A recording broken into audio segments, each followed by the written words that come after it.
I showed up for Christmas, but Mom said, "Sorry, I think you have the wrong house." Shocked, I left. Minutes later, my brother called, "Don't be upset, but you know we couldn't let you in." I showed up at my parents' house in Vancouver at exactly 6:15 p.m. on Christmas Eve, arms full of neatly wrapped gifts I'd picked out weeks earlier. My breath puffed out in misty clouds, my gloves stiff with cold as I trudged up the icy driveway. Through the window, I saw golden light spilling across the living room, laughter and clinking glasses drifting through the glass, warm and inviting. I knocked, then rang the bell, my heart thumping with excitement. Maybe tonight would finally feel like a real family Christmas. The door swung open and Mom's face appeared, calm as ever, but instead of a smile, she said, "Sorry, I think you have the wrong house." I froze. "Mom, it's me, Jacob." Her eyes didn't flicker. Her hand tightened on the doorknob and she replied, "I don't recognize you," before shutting the door. Not a slam, just a firm, final click. My stomach dropped so hard I nearly lost my balance.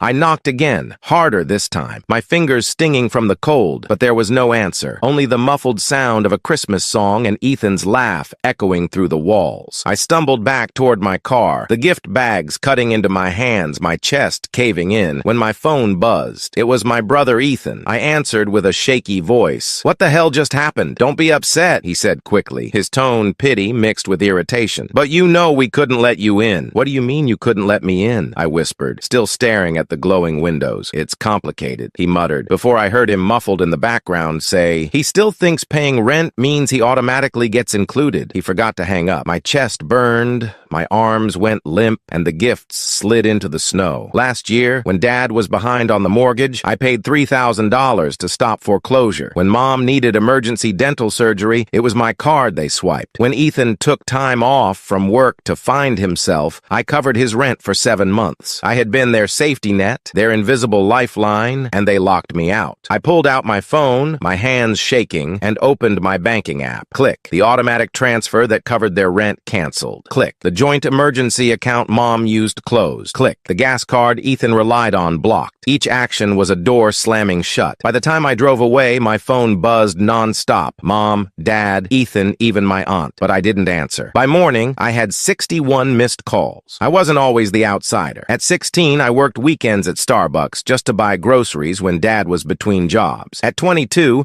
I co-signed Ethan's credit card to help him build credit. At 28, I paid $800 for roof repairs so they wouldn't lose the house. But despite everything, I was invisible. Last Thanksgiving, after I covered the entire meal, they asked me to take the family photo instead of being in it. "Just wanted the family," Mom had said with a smile. I laughed it off, but deep down I knew I wasn't family. I was funding family. 2 days later, the voicemails turned frantic. "Jacob, please," Mom sobbed in one. "The rent isn't paid. Your father's medication." Ethan's was colder. "Bro, stop being dramatic. You're ruining everything." That night, there was a knock at my apartment door, and when I opened it, Mom stood there with red eyes and a tight face. "You can't just cut us off," she snapped. "We're your family." "Family means sacrifice." I stared at her. "Then sacrifice something, because I'm done." Her lips tightened. "You're being selfish." "Selfish?" I barked. "Was it selfish when I paid for Dad's car repairs? When I covered Ethan's student loans? When I canceled trips because you needed me again? You didn't shut me out because I was selfish. You shut me out because I finally stopped saying yes." Her eyes filled with tears, but she didn't argue, just left. A week later, I got a group text. "Family meeting. Everyone at the house tonight." I almost ignored it, but something snapped, and I needed answers. When I pulled up, the house looked like a postcard. Wreath on the door, windows glowing, and I walked in without knocking. They were all there. Mom, pale and blotchy, Dad pacing by the fireplace, Ethan sprawled on the couch with his phone. Finally, Mom cried, "Jacob, this has gone too far. We're family. We don't turn our backs on each other." "You did," I said, and the room froze. "The moment you shut me out on Christmas, the moment you laughed about me behind my back, that's when you turned your back on me." "That's not true," Mom whispered. I pulled out my phone and hit play. Ethan's voice crackled. "He still thinks paying rent means he automatically gets included." The color drained from Mom's face. Dad's jaw clenched, and Ethan jumped up, stammering, "I didn't mean it like that." "You said exactly what you all think," I cut in. "I was never a son, never a brother. I was a wallet." "Enough," Dad boomed. "You think you're better than us because you have money?" "No," I said coldly. "I think I deserve respect, but I'll settle for peace." Mom's voice broke. "We love you, Jacob. You can't just walk away." I looked at her, at Dad's clenched fists, at Ethan's twisted scowl, and I felt nothing. "You love my money. money, I said. Me? I was just convenient. Then I turned and walked out. Weeks later, my neighbor, Mrs. Chen, whispered at the mailbox, "Did you hear? Your parents lost the house. Ethan's working at the grocery store now." I nodded. "Yeah, I heard." The final straw came in a text from Mom. "We lost everything. Ethan won't speak to me. Please, Jacob, we were wrong. Come home." I stared at it, my thumb hovering over the screen, then tapped delete. No anger, no guilt, just a clean, quiet freedom. For the first time in years, I wasn't drowning. I wasn't their ATM. I wasn't their sponsor. I was just me, and that felt like peace. My parents told me to sell my inherited house to pay for my sister's new home. They said, "Stop being selfish. That's a free house. Either share it or you're not my son anymore." 2 years ago, my grandfather left me his brick bungalow on Willow Avenue. 3 bedrooms, a sloped roof, and the smell of motor oil still trapped in the garage from when he used to fix lawnmowers. The house wasn't just walls. It was where I spent weekends mowing the lawn with him and learning how to patch drywall. I moved in when he got too weak to climb stairs. I was there when he started calling me Buddy because my name slipped away. I was there when he couldn't remember if he'd already locked the door. And I was there the night he whispered, "Thanks for staying," before drifting to sleep for the last time. When the will was read, there it was in shaky handwriting. "To Daniel, because you stayed." My younger sister, Emily, has always been the golden child. She sells houses for a living, wears silk blouses that look like they belong in magazines, and posts Instagram stories about manifesting abundance. My parents eat it up. Every family dinner is a slideshow of Emily's new outfits, Emily's new boyfriend, Emily's dream of a spa bathroom with a soaking tub. 3 Sundays ago, we were all around the old oak table at my parents' place. Roast beef, green beans drowning in butter, and a store-bought lemon pie. I brought a salad. Emily arrived 30 minutes late, nails painted like fresh lacquer, gushing, "You guys won't believe this listing." Arched doorways, real oak floors, a walk-in pantry bigger than my current kitchen. Mom clasped her arm. "That's the one, sweetheart." Dad nodded like he was signing a contract. Then Mom cleared her throat, the signal for family discussion. "Daniel," she said softly, "we've been talking about Willow Avenue. It's a lot for one person. The taxes, the upkeep, it's heavy." Emily added, "It's basically a free house. You could do something generous with it." Dad leaned in. "We think the smart move is to sell it and put the equity toward Emily's down payment. Interest rates are high. Timing is everything." I laughed, thinking it was a bad joke. "Grandpa left that house to me. I live there." Mom's voice cracked. "Stop being selfish. That's a free house. Either share it or you're not my son anymore." The silence afterward felt like a bomb had gone off. That night, I couldn't sleep. At 11:47 p.m., I sat in the garage, running my hands across Grandpa's dented workbench. The property taxes had already cost me $2,416 last June. The water heater replacement was $1,050. The roof patch after the windstorm, $780. I had every receipt tucked in a folder marked "House Expenses Paid." I thought of Emily, who'd never lifted a box or stayed overnight when Grandpa forgot his medication. She never paid a cent when I begged for help with taxes. And now my parents were acting like Willow Avenue was just a family asset. The next morning, I woke up to a text in the family group chat. "Don't forget your house key Sunday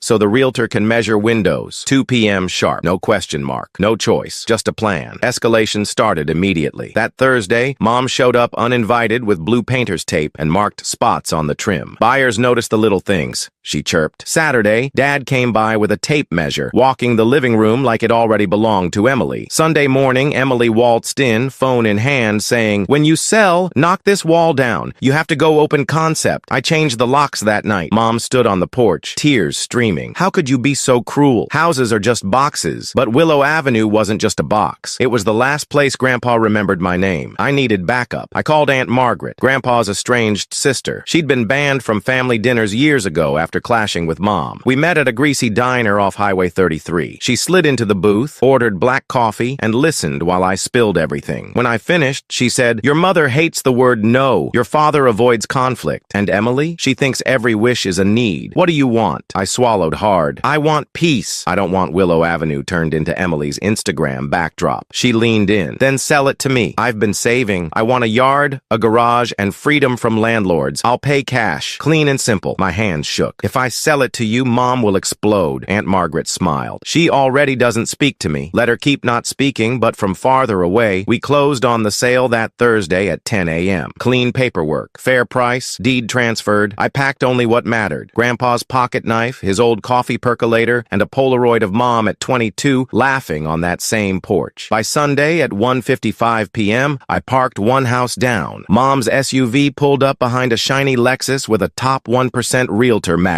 Emily hopped out in a sundress, Dad carried a folder, and Mom wore lipstick the shade of a stop sign. They marched up like it was already theirs. The realtor rang the bell. The door opened. Aunt Margaret stood there, wearing Grandpa's flannel shirt, paint still on her hands. Behind her, a plant sat on the hall table, a rug already unrolled. The house looked alive again. Mom's face turned 3 shades of red. "What is this?" "Hello, Elaine," Aunt Margaret said, polite as a knife. She held up the deed. "This is my house now." Emily's jaw dropped. "You sold it to her?" I stepped out from the shadows. "I did." "It's done." Mom pointed at me, voice shaking. "You betrayed us. You've turned your back on family." I slipped the Polaroid in my pocket. My voice stayed calm. "No, I ended the manipulation. Grandpa left it to me because I stayed, and I decided it ends here." Dad tried his script. "After everything we've done for you, this feels unfair," Emily screamed. "I needed that house." Aunt Margaret crossed her arms. "You don't need what was never yours." The porch light clicked off behind her. That sound felt like a full stop. The fallout was instant. 37 missed calls. Facebook posts from Mom about children who value money over blood. Emily sent me a Venmo request for $65,000 labeled House Fund. I declined. I taped Aunt Margaret's words inside my kitchen cabinet. "You are not a mule." Now, every Sunday, I make pancakes and sit in peace. Willow Avenue is no longer mine, but I don't need it to be. It's safe with someone who values it for what it is, not for how many likes it can get on Instagram. Sometimes the loudest way to love yourself is to finally say no. My family told me to sit at the corner table during my dad's birthday. After I flew 9 hours and paid for their hotel, my sister smirked. "No one actually likes you. They just feel bad." My mom nodded. "You're not even supposed to be here." Last spring, I flew from Vancouver to Toronto, 9 hours, $1,250 round trip, to celebrate my dad's 65th birthday. I covered the hotel bill, too. 3 rooms at the Sheraton on Queen Street, $1,480 charged straight to my card. My sister Hannah promised she'd handle the restaurant booking. When I landed, no one met me at the airport. No welcome back, no text. Nothing. I chalked it up to family chaos, but the weirdness started almost instantly. At check-in, the clerk asked, "Room 607, right? All paid by Marcus?" My parents looked surprised,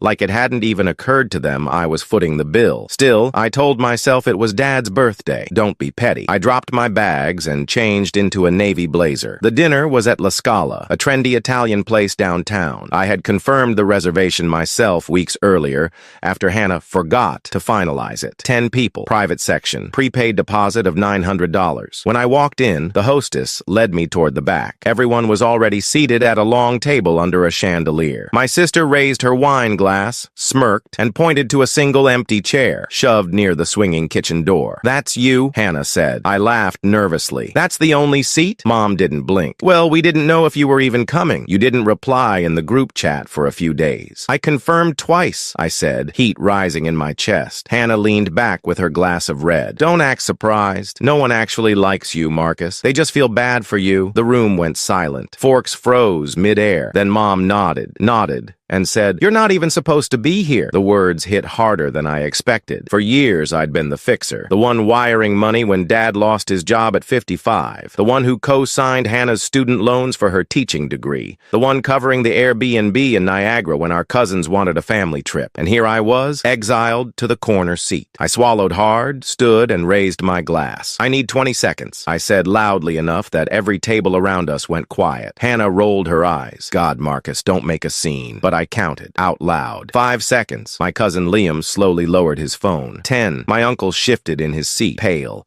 At 20, Mom's hand froze on her wine glass. She whispered, almost like to herself, "It's true." So I told them everything. When I was 19, Dad lost the factory job. The mortgage was 3 months behind. Who picked up double shifts at the gas station and wired $600 home every week? Me. When Hannah's tuition at Western was overdue, $4,200. Who paid the first semester? Me. When Mom's car needed new tires, another $700. Me, I've got the receipts, literally. Screenshots, transfers, credit statements. All saved, I pulled a folded printout from my blazer pocket. 30 pages stapled. A digital graveyard of generosity. Uncle Rob scoffed. What, are you keeping score? Not at first, I shot back. But gratitude expired a long time ago. I flipped the page. July 2019. $3,000 Airbnb for Hannah's birthday trip to Banff. Promised to split. Never saw a dime. August 2021. $850 emergency dentist bill for mom. Covered. Never reimbursed. February 2022. $1,900 for Hannah's car repair. Still waiting. Hannah's face turned red. That wasn't my fault. The mechanic. I cut her off. March 2023. Mom stuck at the salon because she couldn't leave without paying. I wired $820 while you were getting highlights and sipping lattes. You called it an emergency. The table shifted uncomfortably. My cousin Liam muttered, I remember that. And tonight, I continued, voice steady. After I flew 9 hours, after I covered $1,480 in hotel rooms, after I prepaid a $900 deposit, you stick me by the kitchen door and tell me I'm not supposed to be here? Silence. Only the clatter of plates from the servers. Dad finally snapped. Enough, Marcus. You're embarrassing yourself. I laughed, sharp. Embarrassing myself? I've spent my whole life covering for this family while you all let Hannah play golden child. And now that I'm calling it out, I'm the embarrassment? No one answered. So I set the printout down on the table in front of Dad. That's every dollar I've spent on you in the past 10 years. Nearly $47,000. Keep it. Consider it my goodbye gift. Mom's voice cracked. Marcus, you're twisting everything. Am I? I pulled out my phone. Here's the group chat from last week. Hannah messaged, he'll show up anyway. He always does. Guilt is powerful. Gasps rippled around the table. Hannah lunged for her phone. Too late. Cousin Liam whispered, she posted it to her story by mistake. I saw it. Hannah went silent. I raised my glass one last time. Happy birthday, Dad. Enjoy the bill. It's in your name this time. Then I drained the wine, set the glass down, and walked out. No one followed. The next morning, my phone lit up with 30 missed calls, 40 messages, voicemails from every branch of the family tree. Not one apology. Not one acknowledgement of the money. Just accusations. You ruined the night. You embarrassed us. You made your father cry. I didn't reply. Instead, I checked out of the hotel, upgraded my flight to business class, and flew back to Vancouver. For the first time in years, I felt light, free. A month later, Cousin Liam texted me privately. You were right. Hannah tried to throw a housewarming party and her card got declined. Half the guests left when catering bailed. Dad didn't even show. And then the kicker, Mom messaged me. Your father's health is suffering. We need your help, Marcus. I stared at the words. My thumb hovered, but then I remembered hers. You're not even supposed to be here. So I deleted the message because she was right. I'm not supposed to be there anymore. And for the first time, I don't want to be.